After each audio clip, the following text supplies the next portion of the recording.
Friends, कैसे हैं आप सभी। I hope you all are doing well. तो आज हम फिर से वापस अपनी पढ़ाई पर कर रहे हैं। हरियाणा मेल ड्रेस सिस्टम, पुरुषों की जो है पुरुषों की वेशभूषा। क्वेश्चंस भी हम इसमें साथ में करेंगे, कुछ जो प्रीवियस ईयर एग्ज़ाम्स में आए हैं जो कि इम्पोर्टेंट भी हैं। तो हमारा सबसे पहला वस्त्र है पुरुषों के पहने जाने वाला कमीज।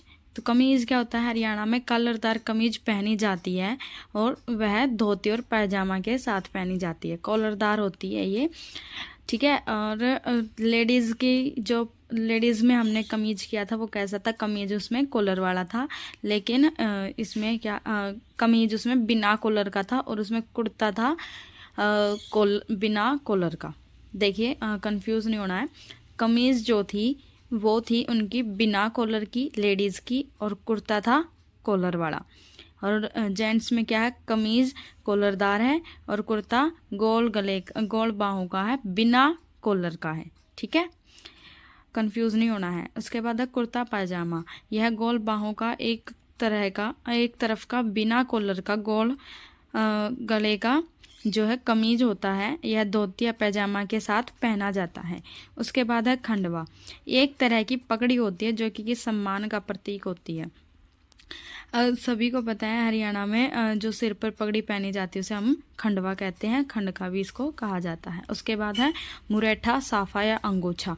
अंगोछा जिसे हम परना भी कहते हैं, हरियाणा वाले परना कहते हैं, ठीक है।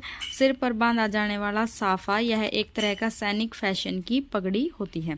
उसके बाद है पगड़ी। पगड़ी क्या है, यह मारवाड़ी ढंग की होती है जो कि असाधारण लंबाई का होता है। मारवाड़ी तरीके से सिर पर यह लपेटी जाती है। इसके बाद हमारे पास है पाग। पाग यह जो है राजपूतों के ढंग की जो है पगड़ी होती है, राजपूत इसको पहनते हैं, ठीक है। उसके बाद है अंगरखा। अंगरखा क्या होता है, गणमान्य लोगों का नीचे झूलता कलीदार पहनावा होता है जो कि दरबारी जो है पहनते थे। उसके बाद है दोहर, धोर या दुसाला, जिसको हमारी लोकल लैंग्वेज में बोला जाता है दसाला, ठीक है, दसाला। तो हाथ से कड़े बारीक दोखरे सूत की मजबूत बड़ी चादर होती है जिसे सर्दियों में ओढ़ा जाता है, ठीक है। उसके बाद है कमरी, बंडी और बास्केट। यह आधी आस्तीन की कमर तक की जैकेट होती है जो कि कुर्ते के ऊपर पहनी जाती है बॉयज़ के द्वारा, और जो कि आधी आस्तीन का मतलब है हाफ बाजू, मतलब कि स्लीवलेस होती है जो कि। उसके बाद है रुई की कमरी या मिर्जाई। मिर्जी इसे रुई भरकर बनाया जाता है जिसे हम सोड़ कहते हैं, रजाई कहते हैं, रुई की कमरी। उसके बाद सर्दी से बचाव के लिए यह अच्छा वस्त्र है। उसके बाद है रुई की कमरी और मिर्जी वो था जो कि हम पहनते हैं, जैकेट टाइप जो होता है, थोड़ा सा सूती वस्त्र सर्दी में सर्दी के बचाव के लिए यह पहना जाता है। उसके बाद है लोई या खेसी। एक चादर जैसे ओढ़ने का वस्त्र होता है, लोई खेसी चादर हम जिसे कहते हैं, ठीक है। उसके बाद है बंदर टोपी। बंदर टोपी जिसे हम डाडियाला टोपा भी कहते थे, जो कि सिर, कान व गले को सर्दी से बचाने का प्रभावी वस्त्र बंदर टोपी है। यह प्राय ग्रामीण परिवेश में बड़े बूढ़े पहनते हैं।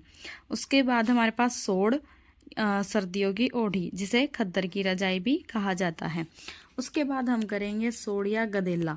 अब गदेला सोड़िया या गदेला, यह सोड़ तो क्या है, बड़ी होती है थोड़ी ही, गदेला जो है ये थोड़ा छोटा होता है, और सोड़ जो है थोड़ी मोटी होती है, भारी होती है। लेकिन सोड़िया या गदेला थोड़ा सा हल्का होता है और ये सर्दियों में नीचे बिछाया जाता है, ठीक है। तो ताकि जो है चारपाई या जो भी है वो ठंडा ना हो या ठंडा ना लगे। उसके बाद है खेस। यह मोटे सूत की मोटी चादर है जिसे सर्दियों में ओढ़ा जाता है। गोलीबंद या मुफलर, गले पर पट्टी नुमा लपेटे जाने वाला कपड़ा होता है, मुफलर आप सभी जानते ही होंगे। उसके बाद है धोती। हरियाणवी पुरुषों का मुख्य परिधान जो कि मुख्यतः सफ़ेद रंग का होता है, ठीक है। इसके बाद हम करते हैं जूती। चमड़े की जूती या इकहरे चमड़े की बनी होती है, ठीक है। जूती जो है चमड़े की जूती, इकहरे चमड़े की जो है ये बनी होती है। इसके बाद हम करते हैं क्वेश्चंस, क्योंकि हमारी मेल्स की जो है ड्रेस या वेशभूषा वो इतनी नहीं है, पहले भी नहीं थी, अब भी नहीं है। लेडीज़ का तो क्या होता है भाई, इस फंक्शन में ये अलग सूट चाहिए, इसमें ये अलग चाहिए, पहले भी नहीं होता था, अब भी नहीं होता। तो इसलिए हमारी जो है मेल्स की जो है ड्रेस या वेशभूषा वो जल्दी में ख़त्म होगी और थोड़ी ही होती है। तो इसके क्वेश्चंस भी आसान हैं थोड़े से, बट फिर भी हमें इम्पोर्टेंट हैं हमारे लिए।